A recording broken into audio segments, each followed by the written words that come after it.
Hey everyone, welcome back. I'm Devin Dickinson, and welcome back, Lauren. Good to see you, Devin. Yeah, thank you. It's awesome.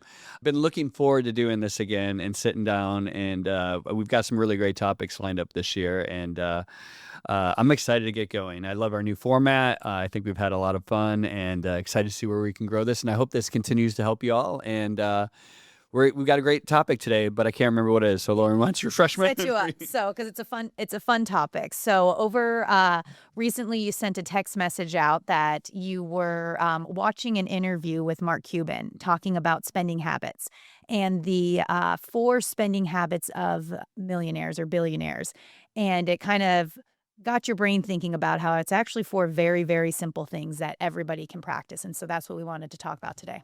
Yeah, I was reading this article and watching the interview with Mark, and I wouldn't say that he and I are aligned on a lot of things. I think we see things a lot very differently in a lot of different ways, but it was interesting that his 4 takeaways were probably the exact takeaways that I would give anyone for advice. And it's kind of having that millionaire's mindset as opposed to a consumer mindset. And I just thought it was great the way he kind of broke it down. And it wasn't, and then I realized that this is not the first time I've heard this, right? Like these 4, if you listen to this podcast, you're going to walk away and go, oh, I kind of already knew that. But there's a reason why we have to beat it into our heads because, we all know a lot of these basic things, but we're not millionaires. People are not millionaires. They're not living like that. They're not, even if you look and say, well, geez, I'm not a millionaire. But my question is, are you even growing financially? Are you becoming more and more stable? Are you becoming more and more, quote unquote, successful? What's your bank account look like this year in 2025 compared to what it looked last year at the beginning of 2020 or at the beginning of 2024, right? Are we growing? And oftentimes the reason we aren't growing is just simply these 4 principles. Okay.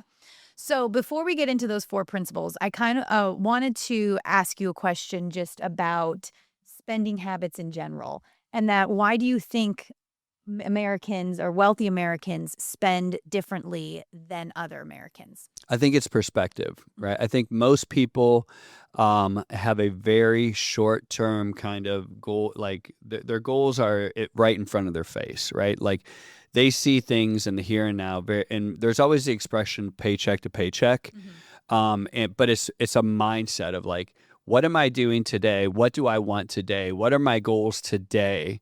And I think most folks who are very successful, in this interview, we're talking about millionaires or whatever, but truly, we'll just call it successful people, financially successful people, are people that have a longer term horizon. They have a bigger perspective. And so, I'm also a coach. And one of the things that's funny because I just went through a scenario where I had to talk to all of my players about perspective because we have 3 goals this year. One is to win state, right? The second is to win our region, and the third is that we get a sportsmanship award. Like our program receives an award in the entire state that our program does it the best, right? So those are our 3 goals, right? Well, this is a long season, and so throughout the season we have these different tournaments. And so we go into the tournaments, and the players were getting frustrated with me because we were playing these tournaments, and we could have won some games, but I wasn't trying to win those games. So I was subbing different people, trying to get a different look, trying to grow because my perspective is and has always been those 3 goals.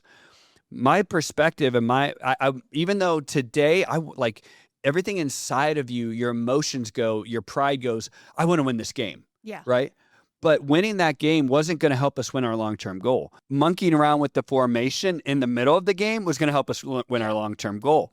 And so I was able to kind of talk to my players and say, listen, you have a Christian mindset. Like in Christianity, there's a lot of kind of delayed gratification, there's lots of things that we Christian principles that teach like delayed gratification, right? And so I was like, guys, we have to have this mindset of delayed gratification. Winning this game, some of these players might be on your club team and you want to go brag to them, but we don't care about that. We don't care about that. We care about winning state. So I had to get them to get out of that kind of what's in front of your face, gratification, immediate gratification, to long-term perspective. And I think folks that are very successful financially are able to look and go, this delayed gratification, I don't care about the here and now. I'm playing a bigger long game. I have a longer perspective. I think there's this statement, I think it's Dave Ramsey talks about all the time, where he says, do what no one's willing to do today so that you can live like no one can live tomorrow. Yeah. And I kind of screw that up. Sorry, Dave, but you get the idea of it. And I think folks that are financially successful are able to have this longer term perspective and treat their money in that way and make their money work for them instead of them just constantly working for their money. Because people that are caught in the paycheck to paycheck are just working for money, not having money work for them. So Devin, give me an example of someone who feels maybe stuck in that loop of not being able to actually save, or they're living paycheck to paycheck. Can you give me an example of how someone can get out of that? Yeah, I think the folks that are living paycheck to paycheck have to have a plan to get out of that, right? And so they keep, and their plan is, many people have been like this, and I've been like this. We've all been like this at points in life. Their plan is, when this big thing happens, then I'm going to change, right? Mm-hmm. And so, we do this with our weight, right? When January 1st happens, then I'm going to change. When I close this big deal at work, then I'm going to change. When I get this promotion, then I'm going to change. Because we think something external has got to happen. And oftentimes that external is money getting inserted into our bank account. We think that something is going to happen. Like when I get that inheritance, then I'm going to change, right? Yeah. That's not true. We have to change today, right? Anyone that's going to give you, workout advice, eating advice, anything like that, it's always the mindset. It's never a moment in time, right? When your mindset changes, you change. And so, going back to the delayed gratification piece, when we have this idea, hey, I'm going to get disciplined. And then next thing you know, your best friend calls you up and says, hey, we're going to Cabo this weekend. And you go, oh my gosh, I want to go to Cabo. Yeah. Who doesn't want to go to Cabo? The weather's crappy outside, whatever. I'll Let's get disciplined go. next weekend. Exactly. Yeah. Right. And it's I'll get disciplined next weekend. Next thing, now you're $4,000 in the hole. And it's this constant paycheck to paycheck mentality. And you can't break it because you're not breaking your mentality. And so people are like, oh, I got to put together a budget. Well, that's great. That's like putting together a workout plan. Yeah. I mean, I put together workout plans all the time. It's whether I stick with it or not. And the reason why you break it is because of your emotions. Mm-hmm. You become emotion-led versus decisions.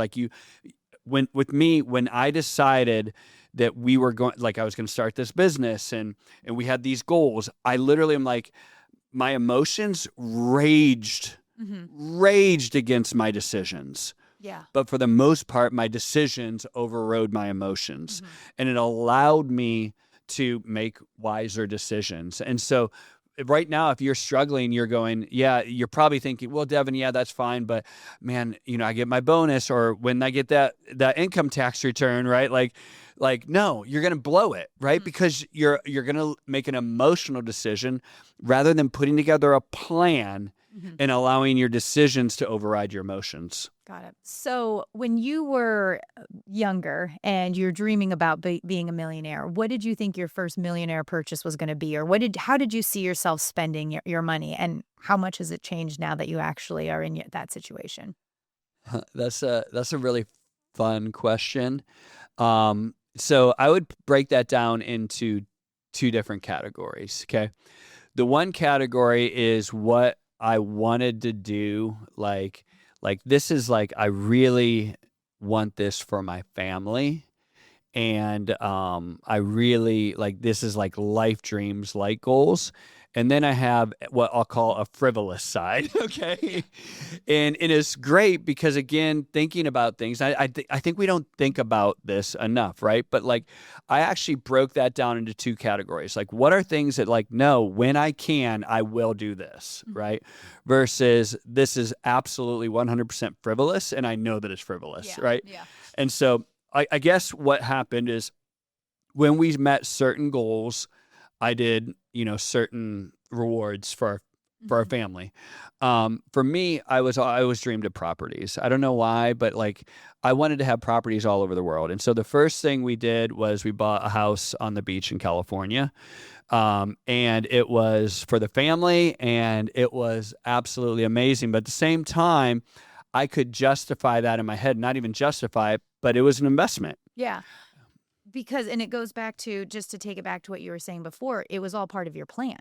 It wasn't like, oh, we got this influx of money, let's spend it on this. It was, when we hit this goal, this is what we're going to do. It was exactly that. Like, and so there were these steps along the way. So the first thing we did was that. And then the second thing we did was we bought an international property. And then after that, we bought a house in the mountains. Mm-hmm. And then we bought a house in Hawaii. And then we bought a couple other houses in mountains. And now it's like, those are all like, but that was all part of the plan, right? So those, but to me, that brought me great joy, like great joy. Like it wasn't, it was definitely an investment, but it was like a joyful investment, right? So, and there was also things like, oh, I'm going to buy this watch when I do that, right? Yeah. But again, I thought it through. I knew that those watches would actually be investments, and I knew that those watches I would eventually someday my kids would inherit them. So everything to me, those were all assets. And so my goals,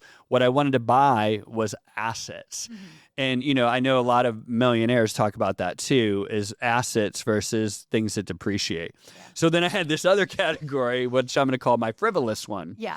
And I have two frivolous items. Okay. One is a Ferrari. Uh-huh. And because when I was younger, I loved Magnum PI. And so I wanted to take the Ferrari to the house in Hawaii and drive it around. Right. But the problem with that is they depreciate like crazy. Now, I would tell you this. My strategy is, one of my companies I'm invested in is an auto dealership. And so I'm like, find me a Ferrari that I can't lose money on. Right. So I'm trying to beat the system. Yeah, right. Yeah. Which I don't think is quite possible. But anyways, that's why I haven't done it. Mm-hmm. I mean, I could have done this 15 years ago, but I'm like, no, I know that's frivolous, and there's goals that I have and things that I want to do, and it's frivolous. Yeah. And the other thing that I've always wanted to do is I want to fly private. And again, I'm like, there's been many times I've been like right there to make the decision. I'm like, no, it just doesn't make sense, and it's frivolous. And so I think for me, deciding those two things and kind of walking through those decision making, like, will I do this someday? I hope I do. Like, that'd be fun if I do, but like, that's not like my goal. I know it's frivolous, and I don't mind putting it in that category, right? To say, and that way, when I do buy it, if it does depreciate at 2% a month, I know that going in, right? Like, I'm not treating it like investment. I'm like, this is a frivolous, I can't even call it investment, but it's a frivolous want. Yeah. So those were, that was kind of, that's where my mindset, and it's always been that way for 20 some years, so. That's great. Yeah. Okay. Let's go into actually what those recommendations or those steps that Mark Cuban has outlined. The first one he has is eliminate high interest debt. Mm-hmm. Tell me what that's about and why that's important. Yeah. I like that he called it high interest debt.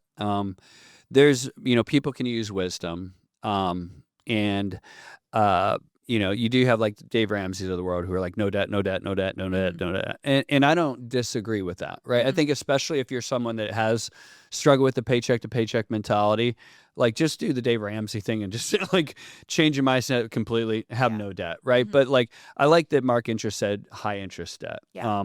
I have a little bit of debt here and there with, the different companies and some of the stuff that we've done that has made sense financially to utilize somebody else's money. And I still hate it, right? And it's not even high interest, it's low interest. But I still don't like the idea of guaranteeing that I'm going to give somebody money because they gave me money, right? And if you kind of just let that sink into your head, and like, that should irritate you, right? Like, Someone gave me money, therefore I have to give them their money back, and I've got to give them even more money. Yeah. Just the thought of that should irritate you. And I think it doesn't irritate most Americans enough because they don't think about it that way. And what you should be thinking is, I should be taking my money and giving it, and people should be giving me it back plus the interest. Right? We need to shift that mindset. The Bible talks about being the lender, not the borrower. Yeah. Right?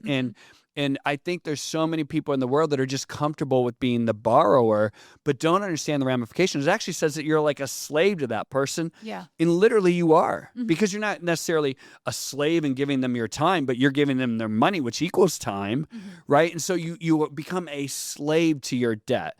Now, he didn't say high interest, and I agree with that. I think there is time when you utilize debt to make very wise decisions that make you more money than your debt. But by golly, you had better be making more than that interest, right? If you're going to, like, let's say you have something that's, in 2025, a 5% loan is pretty good, right? Like, so if you could borrow something at 5% and go and make 10% and go, hey, well, some of that 5% I can deduct as well, and I'm making 10%, so the spread on that is 7%, I'd say, okay, you got me. Go for it, right? But like, high interest debt will absolutely make you a slave for the rest of your life until you conquer that. Yeah. What's an example of a high interest debt you would recommend somebody take on personally? Maybe not business wise. They're running their business, but it's a personal want that they have. Is there anything you would say for high interest? Yeah. None. Nope. I can't think of, if you're paying high interest, there's a reason you're paying high interest, because either your credit sucks, right? Or you're buying something that you shouldn't be buying, right? The reason people charge higher interest is because they can't, right? Yeah. So you're buying something that's not worth what it should be worth, right? So it's depreciating quickly. They're charging you high interest for that. They're charging high interest because the risk versus reward, right? And so you're riskier. So it means they're charging you high interest because you're not very good with your money or finances or what. But I can't think of a single personal thing to go high interest on, right? I can't think of a good business decision to go high interest. I just think high interest, like over market, no way. Like there's a reason why you're paying over market. Get yourself under control. Now, normal, reasonable interest, okay. But like I said, you have to be able to justify that I'm taking out a normal interest loan because I'm going to make way more than that interest is costing me. And I'm also not putting stuff up. I'm not putting up securing this against something that if it goes sideways is going to cripple me. Imagine like securing it against your receivables, right? So oftentimes people will take out loans against their receivables, and then they'll go, and again, those typically going to be higher interest loans, and they'll secure it against their receivables, and all of a sudden you're late on your payments. Boom, they're just going to go straight into your receivables and take that money, right? You could literally lose your company overnight because you overextended yourself. Same way people lose houses and cars and everything else, The next rule he has is build a safety net with savings. Yep. Tell me about that. Yeah, I think this is great, especially for new entrepreneurs, because what happens is new entrepreneurs, as soon as they kind of reach that threshold of profitability, they go, oh my gosh, I worked so hard. I get to finally take the money out. You don't think, oh my gosh, I worked so hard. I get to now save money to not do anything with it, right? So just make this part of your plan going into it, knowing that, hey, it's going to take me 2 years plus to be profitable. And then it's going to take me another 18 months to save enough money before I really feel comfortable taking money out. And so I think having a safety net is incredibly important. So here's a great example. I had a very successful company doing very well. COVID hit. Enough said, right? Yeah. Like, that was probably the scariest 90 days in business I've ever had. Sleepless nights. Most folks came out of COVID the other side better than they went in. I would say we were fortunate to be the same. We actually came out probably better than we went into COVID.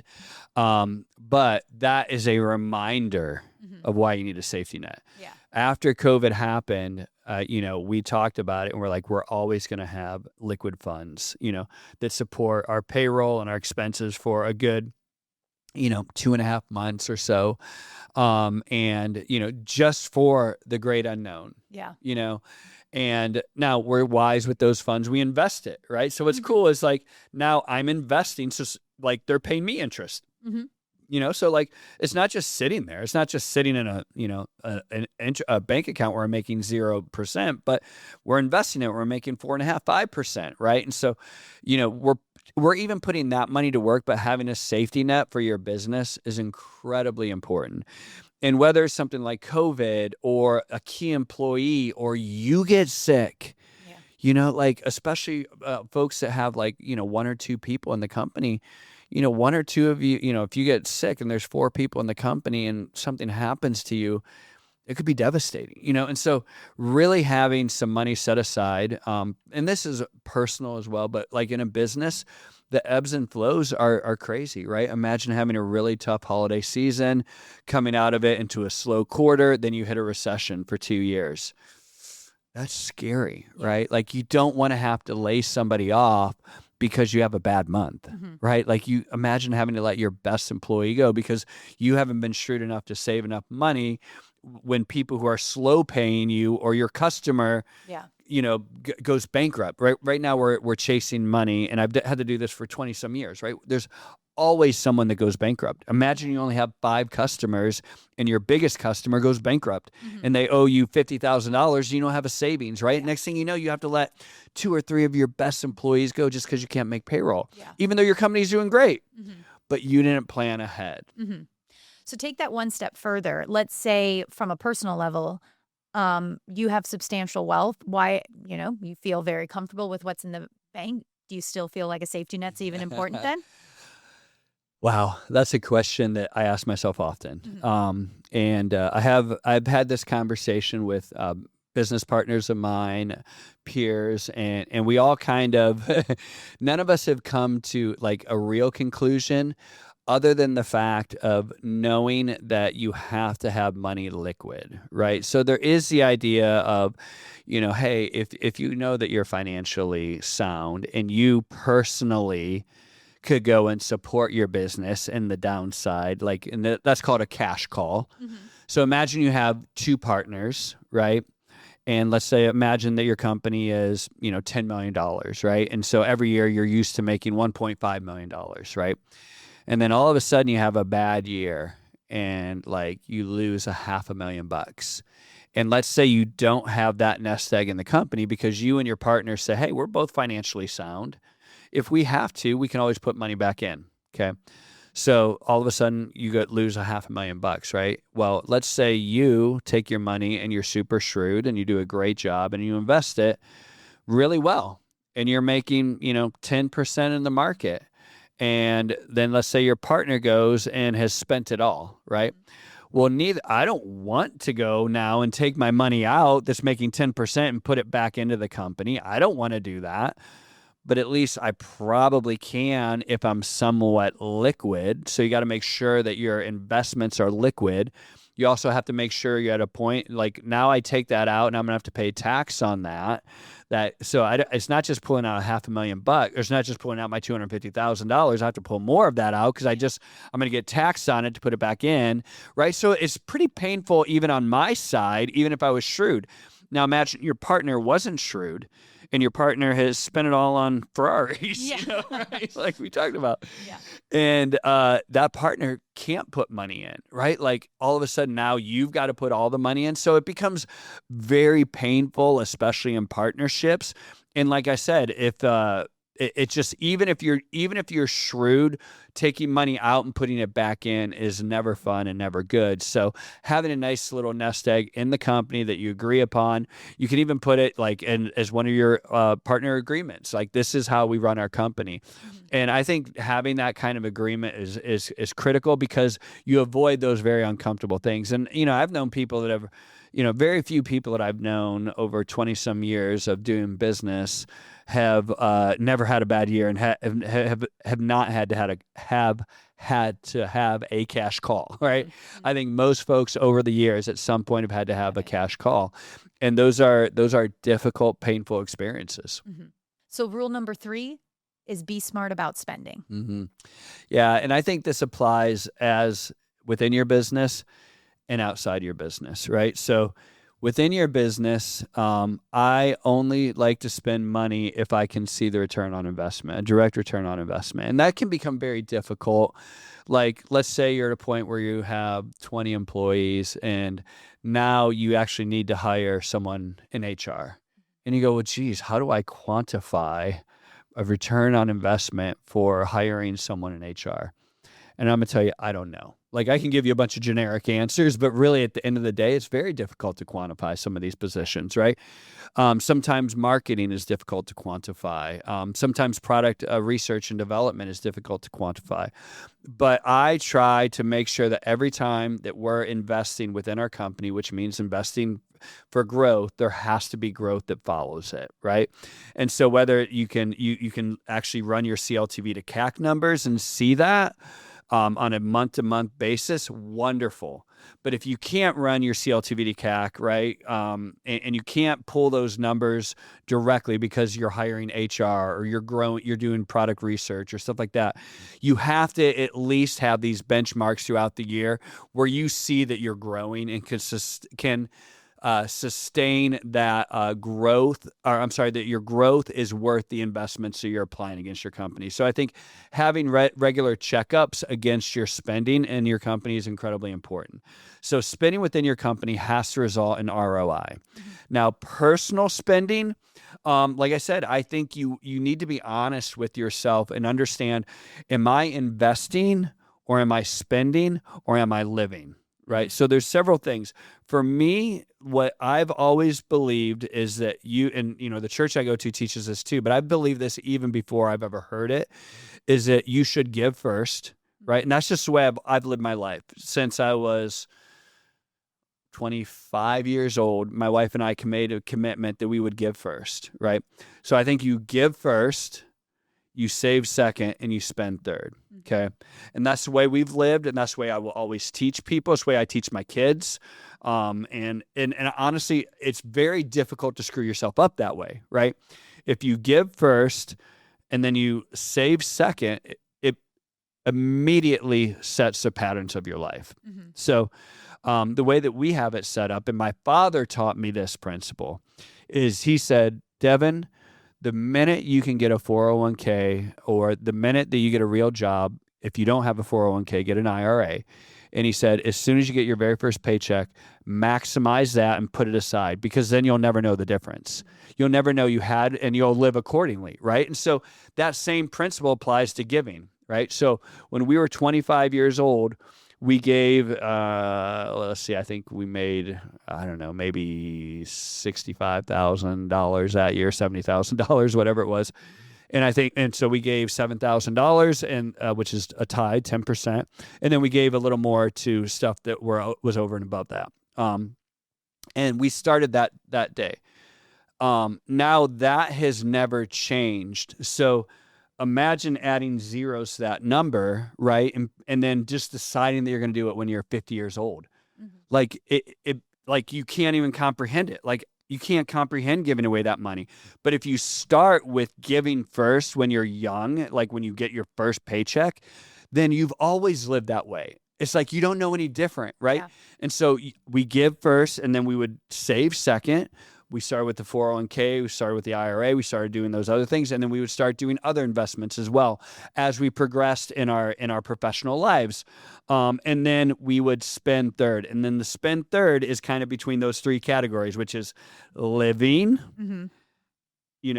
Kind of your, we'll call it like personal investments. Personal investments, yeah, like property, stuff like that. Mm-hmm. And then frivolous. Devin's Ferrari. Yeah, Devin the Ferrari, right? Yeah. And here's the thing, I'm 53 and I still have not done that. And I'm not going to say I've made frivolous stuff, right? Yeah, I've done that. But the two big frivolous things in my life, I still haven't done, right? And so we kind of done that. And I'm so happy, right? If I never have a Ferrari, I don't care, right? Like, I don't know if I'm gonna like it, right? Like, but Yeah. like, and honestly, everyone jokes because I hit curbs anyways. So like, I think this could be a worse decision in my life. But again, if I imagine hitting a curb in your Ferrari when you didn't think about it, like, hey, I know this is a frivolous decision. Yeah. You're gonna lose your freaking mind. Yeah. Like, like, oh my gosh, I already overpaid for this thing, Yeah. and Yeah. So I mean, I think having that kind of a mindset is going to set you free and bring joy in your life. Like, giving is joyful. Saving is joyful, right? Like, because not only is it joyful, but it relieves stress, right? And then you live on the rest, and then after that you can invest, and then someday down the road, maybe you get to enjoy your frivolous stuff. And if you don't, it was frivolous anyways. Yeah. So how do you personally keep disciplined when you see other friends you have or other, business associates spending their money on things that you may seem more frivolous, maybe not to them at the moment, Right. but you're trying to, obviously it's a little bit of, I guess, not falling prey to keeping up with the Joneses. The Bible talks about this. Like, when we compare ourselves to each other, it's evil, right? Like, and like, this is just a temptation that we all have, right? And it's difficult. It's humanity. It's what we struggle with. Like, people, like, and I'm a competitive person. Like, I like to compete. That's why I coach. So I've always loved sports. I love to compete. And I've had to train myself to not compete with other people in that kind of thing. I compete with myself, right? And so one of the things that my parents instilled in me when I was a child is they meant this sincerely, and I could tell it. If I won or if I lost, if I got an A, if I got a C, they would say, "We will support you. We love you. We always love you," right? We're always proud of you. But you better give your freaking best, right? Like, if you go out there and you lose, but you gave your best, good, hey, you can go home, hang your head high. If you gave your best and you got a C minus, well, keep giving your best, right? But we're proud of you, right? But if you got a A minus, but you didn't give your best, oh man, I'd hear from my parents. And I feel like I've tried to instill that in my kids, and I try to instill that in my own, and I try to hold that true in my own life, right? So for me, I go out and I give my absolute best, and then I try not to compare myself against others, right? And so again, having that mindset of going, I know what my goals are. These are my goals. And I don't also judge someone if someone goes and buys a Ferrari, and they don't, in my mind, shouldn't, because I don't judge them. That's their life. That's their thing. I'm happy for them. I'm proud of them. I want them to live the fullest, best life. And just because my goals and my principles are different than others, I'm comparing myself against my best and what I feel like God has the call on my life and how he's told me to spend my money. And so even if you're listening today and going, well, Dee, I like some of the stuff that you're saying, but like, that's not how I would do it. Good. Like, that's fine. These are principles. These are the principles that I live by. And this is how God has called me to live. So when we talk about this, I won't say that there's been points in my life when, like, I've had jealousy, right? But jealousy sucks. Yeah. Like, you don't ever want to live your life jealous, right? Like, because then you're constantly in this comparison stage. And then you go, well, their business is more successful than mine, or, they're taller than me. Or, I mean, people compare themselves to anything, and that will rob your joy. It will steal your joy. And so for me, I truly try to have joy in other people's successes. My friend taught me this a long time ago. He said, and I think I did a short on this one time, but he said, when you have friends and you truly love people, and you, not just your close friends, but you truly love everybody. And he said, when you have that mindset, he said, it's so great because you get to share in their joy. So when your friend goes and buys that Ferrari, you get to share in their joy, right? So you can be as happy for them as they are, right? Yeah. So he said, you get to double your joy. And he said, when you have shared pain, when you have pain, he says, and you share that pain together, you get to half your pain. And so by allowing ourselves to not compare, to not have jealousy, to not have envy, but rather have joy for other people and truly love other people, you get to like double your celebrations and half your pain. And that really impacted me. It really did. And so over the years, I won't say I've been perfect about it, but I feel like I don't carry that like jealousy. I don't carry that envy, and I'm still competitive, right? And all that. Like, do I want to hang a banner in the first state championship? Absolutely. Am I going to be really upset if somebody else does? Absolutely. But it's because I feel like we should, not because I'm comparing myself or anything like that. If somebody goes and buys a bigger house, God bless them.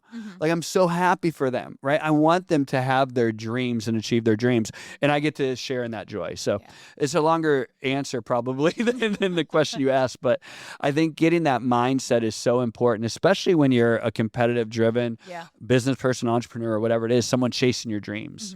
The final rule is invest wisely instead of spending. Tell me about that. Yeah, this kind of goes to the investing versus frivolousness.